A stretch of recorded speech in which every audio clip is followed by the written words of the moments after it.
merci Gilles. Donc, bonjour à tous. Alors, effectivement, nous allons passer la journée avec notre ami ou notre ennemi, le PVC. Donc, je vous propose de passer à... excusez-moi, j'ai un petit souci de diaporama. Voilà. Je vous propose donc de passer à la présentation du PVC, une présentation un peu officielle.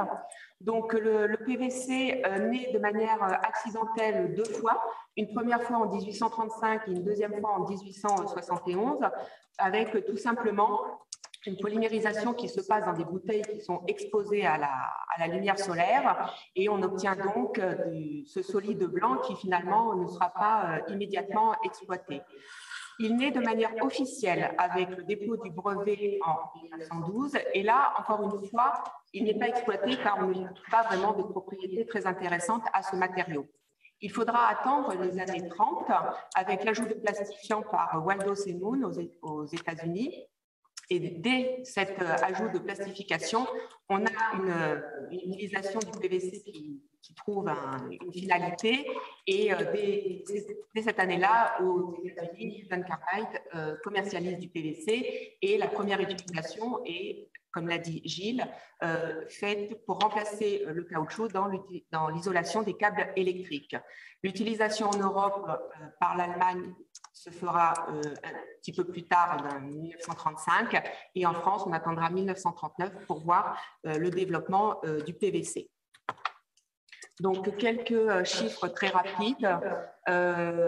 Donc, moi, je l'ai classé troisième au niveau mondial, puisque j'ai réuni le polyéthylène et le polyéthylène basse et haute densité ensemble. Donc, le PVC est encore le troisième plastique le plus utilisé au niveau mondial.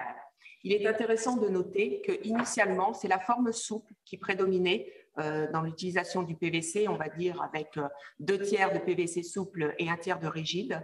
Depuis quelques années, on a une inversion. On a plutôt du PVC rigide qui domine sur le marché et moins de PVC souple, certainement avec le problème des phtalates dont dont je parlerai un peu plus tard. Il y a 7 principaux secteurs d'application du PVC: l'automobile, l'emballage, le bâtiment, la fabrication pour les câbles, le matériel médical, les loisirs et les articles du quotidien.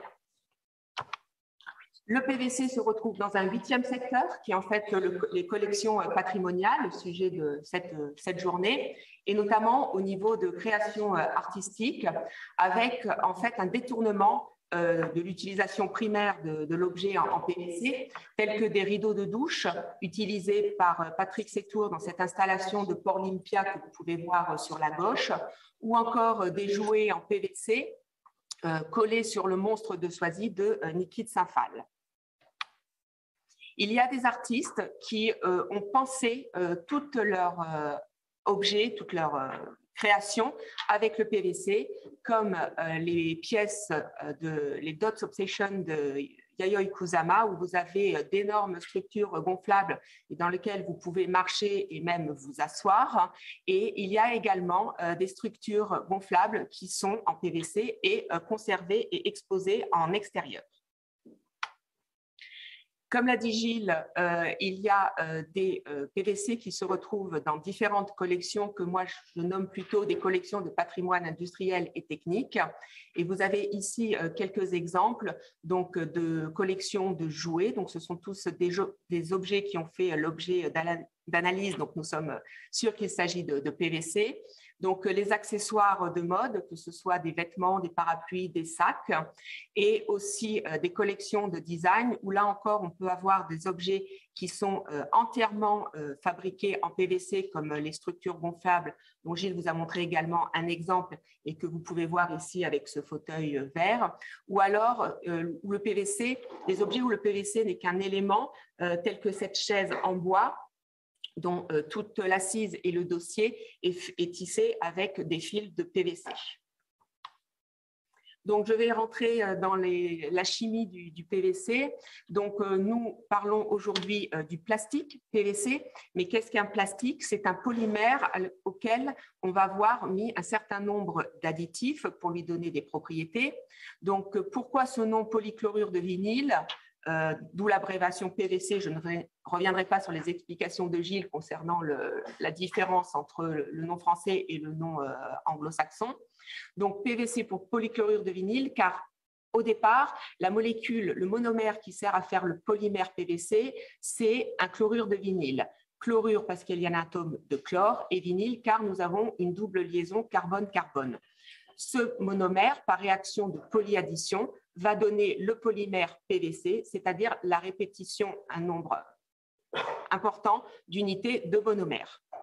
Ce PVC seul n'a pas vraiment de propriétés intéressantes et donc on y met un certain nombre d'additifs. Ces additifs, j'ai pour habitude, j'espère pas à tort, de les classifier en 3 familles. Les additifs de fabrication qui vont servir à fabriquer les objets en PVC, les additifs de propriété qui vont donner au PVC les propriétés voulues, telles que la couleur, la rigidité, la souplesse, et en fait des additifs de vie qui vont aider à prolonger la durée de vie des objets en PVC. Donc, tous ces additifs permettent d'obtenir 2 familles de PVC qu'on appelle donc les PVC souples ou PVC plastifiés. Et dans la littérature, souvent, il est désigné par l'acronyme PPVC. Et nous avons aussi des PVC rigides, qu'on appelle aussi PVC non plastifiés. Et dans la littérature, ils sont dénommés UPVC. Parmi tous ces additifs, il y en a un vraiment qui nous pose problème et qui va être détaillé par la suite dans ma présentation, c'est le plastifiant. Le plastifiant, c'est l'additif qui va permettre d'obtenir un PVC souple. Et en fonction de la souplesse que l'on va vouloir donner au PVC, on va ajouter plus ou moins de plastifiants. Je devrais dire plutôt parler des plastifiants, car il n'existe pas une seule sorte de plastifiant, mais plusieurs familles de plastifiants. La plus commune, c'est les phtalates. Donc, les phtalates, c'est une molécule qui est obtenue par la réaction entre un acide et l'acide phtalique et des alcools qui ont différentes chaînes carbonées et au final, on obtient donc le phtalate qui est un acide phtalique qui comporte des groupes carboxylates avec des chaînes alkyles de différentes longueurs. Il y a d'autres familles de plastifiants. Je ne vais pas rentrer dans les détails de leur chimie. Je pense que nos collègues industriels reviendront un peu plus en détail sur ces différentes familles de plastifiants. Juste pour vous les nommer, il s'agit des adipates, des trimélitates, des polymériques et aussi des époxydes et des alkylphosphates. Ils ont un rôle de plastifiant, mais aussi de stabilisant. Parmi la famille des plastifiants phtalates, je vous ai mis ici quelques noms de phtalates. C'est vrai que généralement, on les nomme plutôt par leurs acronymes tels que DMP, DBP, DOP, DEHP et DINP. Et vous avez ici la formule développée du DEHP qui est le diéthylhexylphthalate. Comme l'a précisé Gilles, il s'agit d'un processus de plastification externe, c'est-à-dire que le plastifiant ne vient pas s'insérer dans la chaîne de polymère, mais entre les chaînes de polymère, et il est donc lié au polymère PVC par des liaisons qui sont faibles. Donc, voici le type de liaison que nous pouvons avoir entre un PVC et une molécule de phthalate. Il s'agit d'interactions qui ne sont pas des liaisons covalentes, qui sont les liaisons les plus fortes, mais des interactions faibles de type liaison hydrogène, Van der Waals, dipolaire et autres. Cette liaison faible va faire que le PVC, sous certaines conditions, et notamment élévation de température, va pouvoir bouger au sein de la matrice et remonter en surface du matériau. Et c'est là que pour nous, les problèmes commencent. Je vais vous montrer quelques exemples de dégradation de PVC. Et donc, bien entendu, je vais commencer par la migration du plastifiant, qui peut être très spectaculaire, comme vous l'avez vu sur le manteau de Paco Rabanne. Je vous ne représenterai pas le manteau de Paco Rabanne. Et là, je vous montre quelques exemples de plastifiants où on sent que ça commence généralement par un petit voile que l'on devine, notamment lorsque le PVC souple est replié par lui-même. On a cette sensation de film gras. Puis après, on peut avoir de fines petites gouttelettes, et enfin des gouttes qui sont un peu plus importantes, comme vous pouvez voir sur le cliché de droite, où là, vous avez de nouveau de vraies gouttes de plastifiant. Il y a un effet indirect de cette perte de plastifiant lorsqu'on est notamment dans le cas de ce film qui est assez fin en surface, c'est que l'accroche de la poussière va être favorisée. Donc, vous avez ici l'exemple d'un morceau de PVC encrassé sur la droite et nettoyé sur la gauche, et vous pouvez voir que ça a vraiment un impact visuel très négatif sur le matériau. Donc, généralement, on observe des phénomènes de suintement d'un liquide à la surface, mais on peut aussi observer des phénomènes d'efflorescence. Alors, je les ai rarement rencontrés, mais j'ai un objet qui le présente. Je vous le présente ici. Donc, c'est un jouet qui est non daté, qui a été acheté et qui m'a été offert par une restauratrice et acheté sur un marché aux puces. Donc, en fait, en surface du PVC, c'est un dépôt blanc que j'ai pu observer. L'analyse montre que c'est un acide stéarique. Donc, j'ai remonté un petit peu l'historique de la fabrication des PVC. Et il semblerait que l'acide stéarique est un des premiers plastifiants qui a été utilisé pour le PVC, mais que celui-ci n'est plus utilisé depuis les années 70. Donc, dès que la perte de plastifiant se produit, donc on a ce phénomène en surface, mais aussi on a des modifications au cœur du matériau, avec notamment la déformation des films de PVC souples. Et vous pouvez voir ici, avec une photo en lumière rasante, que ces pochettes de PVC souples commencent à se déformer. Dans certains cas, cette déformation peut aller plus loin. Elle peut conduire à des déchirures au sein du film de PVC souple, car la perte de plastifiant conduit aussi à une certaine rigidité du PVC, pas rigidité très importante, mais assez suffisante pour que lorsqu'il y ait des mouvements de cette feuille de PVC souple, celle-ci puisse se craqueler. Je vous montre ici un autre exemple de déchirure au sein d'un PVC souple qui a été également dû à la migration de plastifiant et donc à cette rigidification, mais qui a en plus été, je dirais, augmenté par le fait que dans cet exemple-là, des motifs avaient été imprégnés par thermoformage et que donc l'apport de chaleur a aussi apporté une fragilisation au PVC. Lorsqu'on est en présence de PVC plus rigides, mais qui contiennent quand même toutefois des plastifiants, on peut voir un phénomène de rétractation. Et là, je vous mets un exemple, et je pense qu'on en a tous vu sur des objets en formica, du mobilier en formica, et donc, par exemple, les chaises qui sont ceinturées d'un joint en PVC, et on peut voir qu'au cours du temps, on a un phénomène de rétractation. Ce n'est pas une perte de matériaux, mais vraiment un phénomène de rétractation qui fait que le joint devient plus petit. Donc, là, je vous ai présenté vraiment des cas dans des musées, mais je n'ai encore jamais vu ce qu'on a pu observer sur un autre plastique, qui est l'acétate de cellulose, qui lui aussi est un matériau plastifié et qui perd ses plastifiants et qui, au stade, je dirais, final, aboutit à un matériau qui est très fragile, qui tombe en morceaux et en poudre. Il suffit de poser son doigt sur un film d'acétate de cellulose qui a perdu ses plastifiants pour que celui-ci se désagrège complètement. Donc, ma question, c'est est-ce qu'une fois que tout le phtalate qui n'est pas, notamment le phtalate, oui, qui n'est pas lié à la molécule est parti, il y a encore une plastification qui se produit au niveau du film. Et est-ce que donc ce sont ces plastifiants secondaires et ces costabilisants qui ont aussi un rôle de plastifiant qui prennent le relais et qui permettent encore de garder une certaine souplesse au matériau? Et la question qui se pose, c'est jusqu'à quand ces plastifiants secondaires et ces costabilisants vont jouer ce rôle? Autre phénomène de dégradation qui nous intéresse dans la conservation des objets en PVC au niveau des collections patrimoniales, c'est le phénomène de déshydrochloruration, c'est-à-dire la perte d'HCl au sein de la molécule de PVC. Donc, qu'est-ce qui se produit lorsque l'on perd du HCl? On a la formation de double liaison. Et lorsque la propagation de cette formation de double liaison se poursuit, on arrive à des systèmes de double liaison conjuguée. C'est ce que je vous ai entouré en jaune. Et en fait, c'est ce qu'on appelle un chromophore qui apporte de la couleur aux matériaux et notamment de la couleur jaune. Et vous pouvez voir sur ces exemples que cette coloration peut être importante.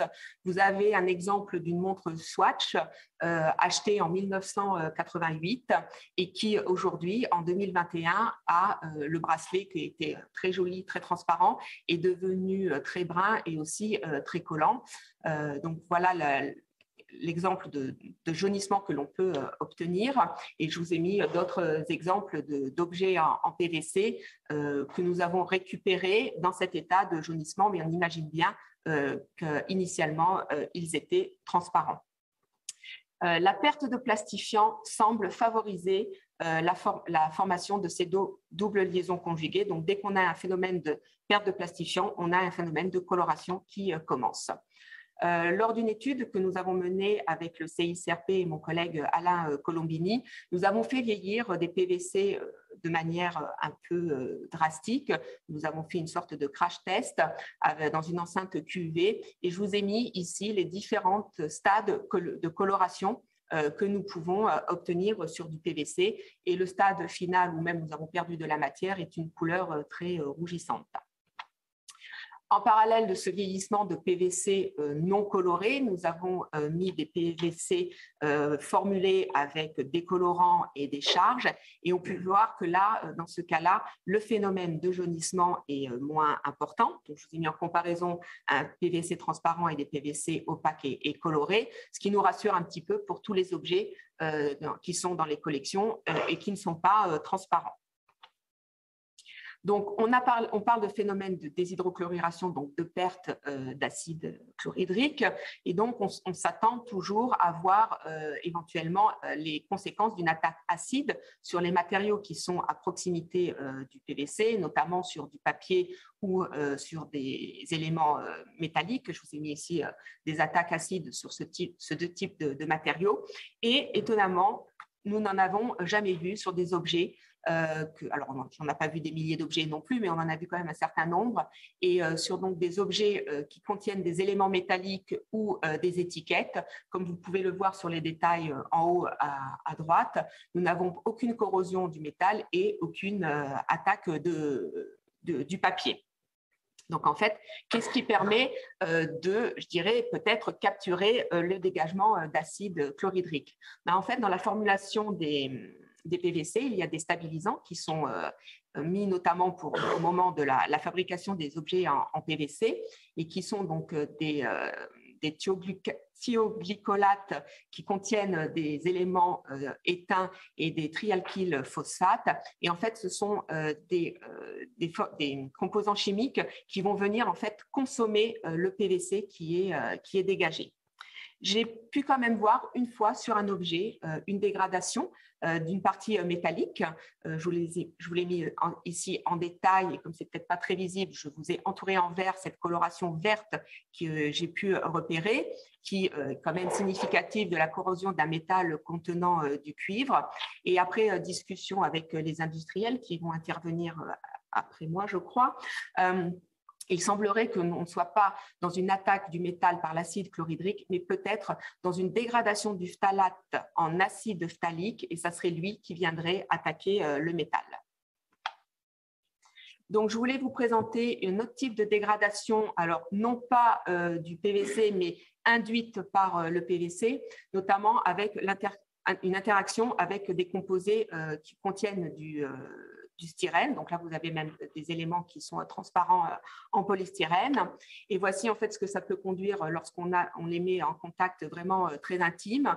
Vous avez donc un Gloops qui est une petite figurine publicitaire qui est en PVC, qui est resté en contact avec un Lego en polystyrène pendant de nombreuses années.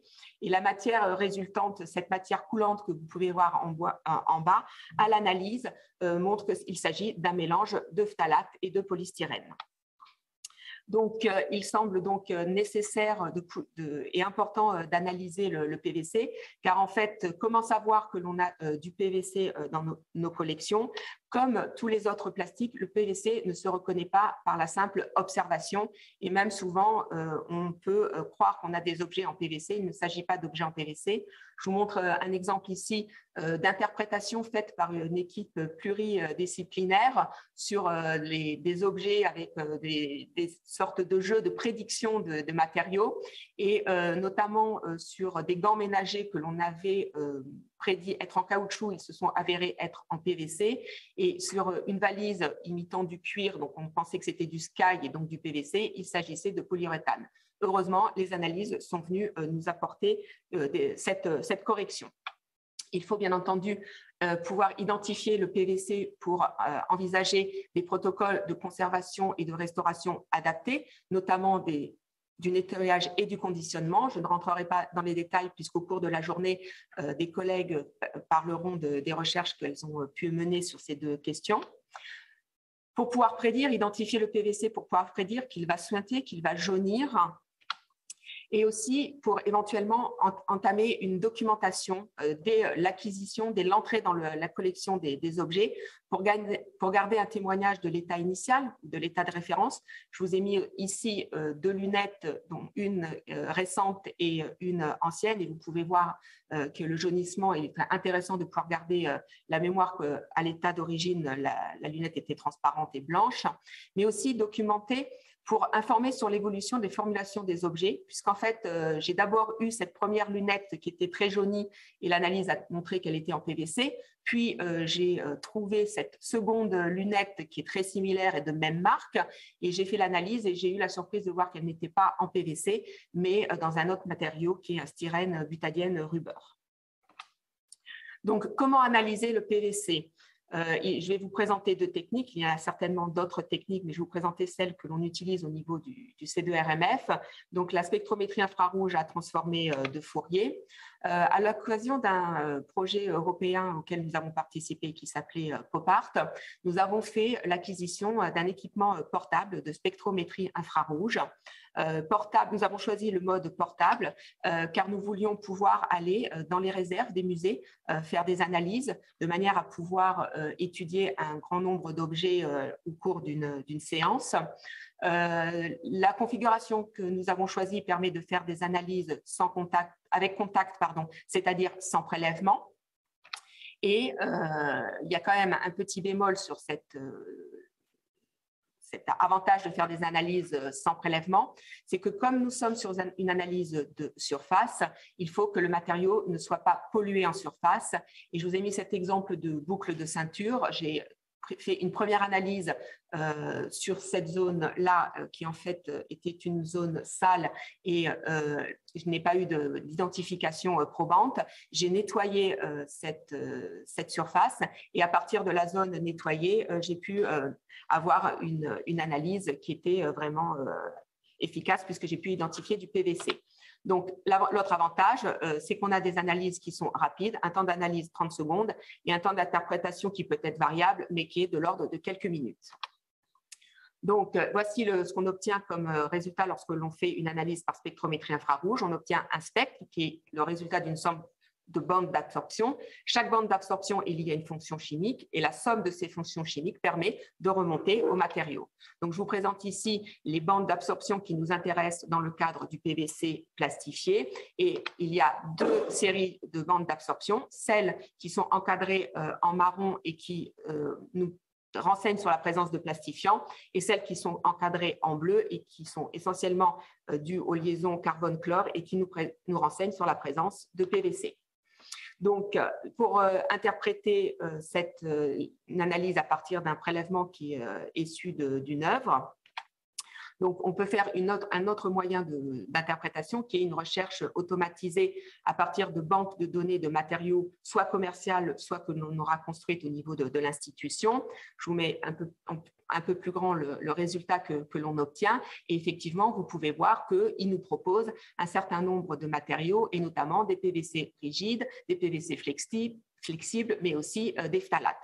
Donc, pour pouvoir valider cette interprétation à l'issue de la recherche automatique, ce que l'on fait, c'est que l'on va comparer les spectres et voir celui qui matche le mieux. Et vous pouvez voir sur les exemple ici que le spectre de cette analyse de quasar, d'un objet de quasar, matche très bien avec un PVC plastifié. Donc, dans le monde idéal, on peut voir que l'utilisation de la spectrométrie infrarouge permet d'aller très loin dans l'identification des PVC plastifiants, puisqu'on peut aller jusqu'à identifier le plastifiant. Je vous mets ici la superposition de deux spectres de PVC plastifiés avec des plastifiants différents, mais avec un taux de plastification identique. Ces matériaux nous ont été généreusement donnés par la société Griffin, et on peut voir qu'il est possible de différencier, vous l'avez dans le zoom, de différencier le DEHP du DINP. Donc ça, c'est dans la théorie, mais dans la pratique, ça ne se passe pas comme ça, bien entendu. Et je vous montre ici toujours la superposition donc, de nos deux références PVC, DEHP, PVC, DINP, et les résultats d'analyse de deux PVC pour lesquels nous n'avons pas d'informations sur la formulation. Et on peut voir que dans ce cas-là, les deux spectres sont identiques et il est très difficile de pouvoir trancher, savoir si c'est un PVC plastifié au DEHP ou au DINP. Donc, pour pouvoir travailler sur les objets du patrimoine et aller très loin dans l'identification, et là je parlerai plutôt de caractérisation du PVC, j'ai recours à une autre technique qui est le couplage pyrolyse, chromatographie en phase gazeuse, spectrométrie de masse. La pyrolyse, c'est un moyen de préparer l'échantillon et de dégrader le polymère en oligomère de manière à ce qu'il puisse être analysé par la chromatographie qui va séparer les différents constituants du matériau. Et enfin, la spectrométrie de masse va pouvoir faire une identification moléculaire de ces différents composés qui sont dans le matériau. Ça a quelques inconvénients. Il faut faire un prélèvement, mais comme vous pouvez voir, la taille du prélèvement est très petite.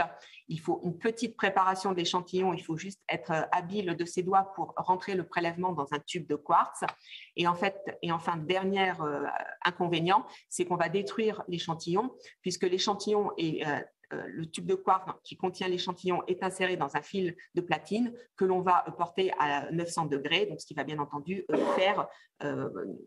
qui va en fait qui va brûler l'échantillon.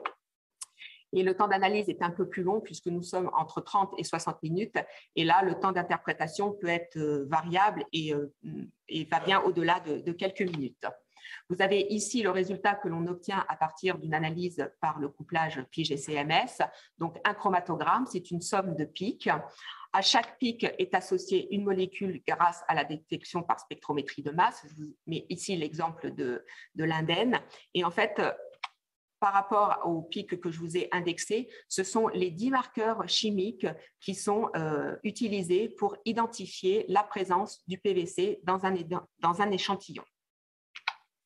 Donc, au cours de cette analyse, et notamment lorsqu'on l'a fait sur un PVC plastifié, on a un pic supplémentaire qui apparaît et qui est celui du plastifiant. Et toujours grâce à la spectrométrie de masse, on peut aller identifier avec précision le plastifiant qui est présent dans le PVC, puisque vous pouvez voir que pour les différents types de plastifiants, nous avons des spectres de masse qui sont différents. Donc là, je reviens sur l'exemple de mes deux PVC analysés en IRTF et pour lesquels je n'ai pas pu aller très loin dans la caractérisation. J'ai pu, bien entendu, affirmer qu'il s'agissait de PVC plastifié, mais pas avec quel plastifiant. Donc l'analyse de ces deux échantillons avec le couplage PIC-GC-MS montre tout de suite qu'on a bien deux formulations différentes, juste par comparaison des empreintes chromatographiques. Et lorsque l'on va identifier les plastifiants, on peut avoir l'information qu'il s'agit dans un cas d'un DEHP et dans un autre cas d'un DINP. Donc l'interprétation semble assez facile avec ces deux techniques d'analyse et pourtant elle peut se faire en deux temps. Il y a quelques années, un collègue du département conservation préventive m'a donné un échantillon de mousse Forex qui devait être utilisé en fond pour une vitrine d'exposition et il m'a demandé de rechercher la présence de plastifiants. Donc j'ai fait dans un premier temps une analyse par spectrométrie infrarouge et j'ai tout de suite superposé le résultat de l'analyse de cette mousse Forex avec un PVC plastifié. Alors, j'ai pu identifier et confirmer qu'il s'agissait bien d'un matériau PVC puisque j'avais les 2 bandes carbone-chlore qui étaient présentes. En revanche, pour les bandes qui sont relatives au plastifiant, j'ai observé un léger shift de la bande carbonyle qui était à 1732 au lieu d'être à 1725. Et enfin, je n'avais pas le doublé caractéristique à 1600 et 1580. Donc, ma conclusion a été, oui, j'ai bien un PVC qui n'est pas plastifié avec un phthalate, mais qui a un autre additif, mais lequel je n'étais pas capable de le dire. J'ai quand même lancé une recherche automatique avec nos banques de données, et là, je n'ai pas eu plus de réponses. Donc, en fait, l'interprétation est venue quelques années plus tard, lorsque nous avons engagé un travail d'étude sur le PVC, et nous avons obtenu de différentes sociétés des compounds de PVC, c'est-à-dire la résine et le plastifiant, et c'est ce compound qu'on utilise pour fabriquer les objets. Donc, je suis revenue sur mon échantillon de mousse Forex que j'ai comparé avec les différents compounds fournis par les différentes sociétés, et j'ai pu en déduire que l'additif que je voyais sur mon spectre était en fait le stabilisant à base de calcium et de zinc. Donc, il existe différents types de stabilisants. Certains sont à base de calcium, de zinc, de barium, d'étain. Et en comparant les différents spectres de stabilisants, on peut voir qu'on peut les identifier, mais encore une fois, on ne peut pas les différencier avec précision. Autre exemple d'interprétation qui est venu dans un deuxième temps, c'est que lors d'analyse par le couplage PIGCMS d'un matériau qui était en fait un matelas de plage, nous avons obtenu les marqueurs caractéristiques du PVC qui sont ici numérotés de 1 à 10. Nous avons pu identifier sans ambiguïté le plastifiant qui était un DEHP, mais nous avions un pic supplémentaire qui, grâce à la spectrométrie de masse, a pu être identifié comme étant un méthylène diphénylène isocyanate. Cette molécule, en fait, ce monomère, même je dirais, rentre dans la fabrication des polyuréthanes. Donc, je me suis dit, mais que vient faire un polyuréthane au milieu du PVC? J'ai tout de suite pensé à une pollution au moment de l'analyse. Et en fait, grâce à une discussion avec M. Kamal Mergoum de la société Griffin, j'ai appris que les PVC étaient protégés par des vernis, et notamment des vernis polyuréthanes. Donc, j'avais l'explication au résultat de mon interprétation par le couplage PIGC. En revanche, m'est venue une autre réflexion. Lorsque j'analyse avec la technique IRTF portable, notamment donc qui fait des analyses de surface, et que j'ai un résultat de polyuréthane sur un objet que je pense être en PVC, quelle interprétation je dois donner? Est-ce que je suis sur en fait un objet qui est en fait à base de polyuréthane, qui est aussi un matériau utilisé pour imiter le PVC, ou est-ce que je suis en fait sur un objet qui imite le cuir en PVC avec un vernis polyuréthane? Donc en fait, quand le résultat d'analyse sera celui-ci, je devrais malheureusement avoir recours à une analyse par prélèvement et par le couplage PIGCMS.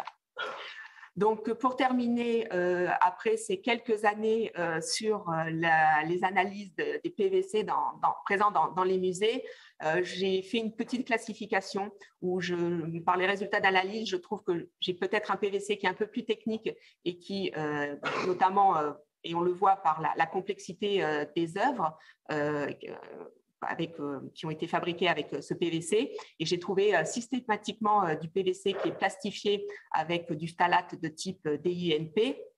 En revanche, lorsque j'avais affaire à des objets donc, dans des collections de type patrimoine technique industriel ou des œuvres créées par des artistes qui ont détourné des objets de tous les jours pour créer leur œuvre, tels que, donc je reviens sur les tapis de douche de Patrick Seytour, mais il y a aussi des bouées qui ont pu être utilisées ou des tapis de danse.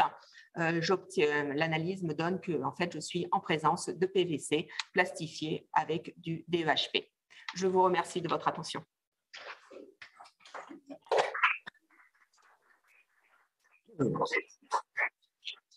Merci Nathalie pour cette présentation. Alors, j'ai oublié de prévenir le public qui nous suit en visio que pour poser des questions, je vous propose de le faire pendant la conférence, de passer vos questions sur le forum discussion, et nous pourrons ainsi relayer les questions aux intervenants. Donc, je ne sais pas si vous avez personnellement dans la salle des questions, afin éventuellement de lancer peut-être le débat. Je voulais voir, Nathalie, si tu pouvais nous dire, par exemple, si, donné la variété des plastifiants, on pouvait voir une évolution, tu pouvais suivre l'évolution dans les réglementations liées, par exemple, à des interdictions de certains plastifiants pour des raisons sanitaires, si ça se marque aujourd'hui. Et deuxièmement, si, par exemple, également, tu pouvais noter des différences dans le vieillissement des matériaux, dans leur comportement en fonction des différents plastifiants rencontrés. Alors, effectivement, il y a cette législation qui fait que certains plastifiants sont interdits, notamment les plastifiants dibutylphtalates, DOP et DEHP et aussi dans la ligne de mire. Le DUNP, pas pour le moment, mais peut-être que ça viendra au fur et à mesure des études toxicologiques qui vont être conduites. Mais effectivement, il y a une évolution dans la formulation des PVC. Alors aujourd'hui, c'est vrai que je travaille plutôt sur des objets anciens et j'ai plutôt identifié, notamment dans les objets de la vie de tous les jours, le plastifiant DEHP. Donc, peut-être que sur les objets qui vont rentrer aujourd'hui, fabriqués aujourd'hui, qui vont rentrer dans les collections, mais mériterait peut-être d'être étudiés dès qu'ils rentrent dans les collections, on pourrait voir des formulations différentes pour des objets de la vie de tous les jours et qu'on aurait peut-être des PVC plastifiés au DINP. Donc ça, c'est la première chose. Pour l'instant, je n'ai pas encore ce recul puisque je travaille essentiellement sur des œuvres qui ont déjà quelques années. En revanche, il semble qu'effectivement, il y ait une différence de comportement dans le temps avec une migration de plastifiants qui se fait plutôt lorsqu'on est en présence de plastifiants de type DEHP et que cette migration est en tout cas moins visible. On n'est peut-être pas encore là, on n'en est peut-être pas encore au stade où elle est visible lorsqu'on est en présence de PVC plastifiés au DINP. Nous avons une question qui nous vient par le forum et qui est la suivante. Est-ce qu'il y a une raison pour laquelle le DINP est utilisé pour le PVC technique et le DEHP pour la grande consommation? Je vais sortir mon joker. Oui, parce qu'en fait, voilà, c'est vraiment un constat d'état entre je dirais, la technicité de l'objet qui me semble lié à une technicité de plastique. Est-ce que c'est juste une coïncidence? J'avoue que je préférerais laisser la réponse aux industriels qui sont présents et qui vont intervenir après, parce que là, je risque de dire de grosses bêtises. Oui, c'est toujours gênant de dire des bêtises devant les gens qui savent. J'ai une autre question, parce que quand on parle en principe de PVC dans les collections, en principe, des premiers réflexe des gens qui sont un peu chimistes, mais pas forcément spécialistes des matériaux synthétiques, c'est le gros problème, c'est effectivement, c'est là, je vais le sortir, la déhydrochlorure. Dans les faits, je voulais revoir peut-être avec toi, en fait, c'est pas le phénomène le plus marquant qu'on rencontre aujourd'hui. Alors, toujours par rapport à l'expérience que j'ai, qui n'est pas non plus sur des décennies, mais il semblerait que les objets qui contiennent du métal ou des objets en PVC qui contiennent du métal ou des objets en PVC qui étaient à proximité d'objets métalliques, je n'ai jamais vu vraiment de corrosion comme on a pu le voir avec des objets en acétate de cellulose ou en nitrate de cellulose. Donc, il me semblerait que ce ne soit pas le phénomène prédominant, notamment avec en plus dans la présence, on sait, dans la formulation du PVC, de ces stabilisants qui sont là pour capter qui sont là pour aussi stabiliser le matériau au moment de la fabrication de l'objet, mais qui ont la double fonction de capter l'acide chlorhydrique. Et on a une autre question que je te relais également. Quelqu'un qui se demande si la rétraction du PVC, à quoi est-elle due, si ça n'est pas à cause de la perte de plastifiant. Effectivement. On ne remercie pas de t'avoir posé, c'est ça? Non, c'est ça. C'est une bonne question. Effectivement, j'ai été peut-être un petit peu rapide sur les explications. Donc, le plastifiant, à partir du moment où il va sortir de la matrice PVC, on va avoir ce phénomène de jaunissement, mais on va quand même avoir aussi un changement des propriétés mécaniques du matériau, puisque initialement le plastifiant est là pour rendre le matériau souple, et quand il s'en va, le matériau devient un peu plus rigide. Alors, je ne vais pas rentrer dans la théorie de comment fonctionne un plastifiant au sein de la matrice PVC, mais en fait, lorsque le PVC va sortir de la matrice, le plastifiant va sortir de la matrice PVC, il va laisser en fait une place libre au sein de la matrice, et en fait les chaînes vont pouvoir bouger et se réarranger, et quand elles vont se réarranger, en fait on va avoir une modification de la forme du matériau, et donc c'est ce qu'on observe par cette rétractation.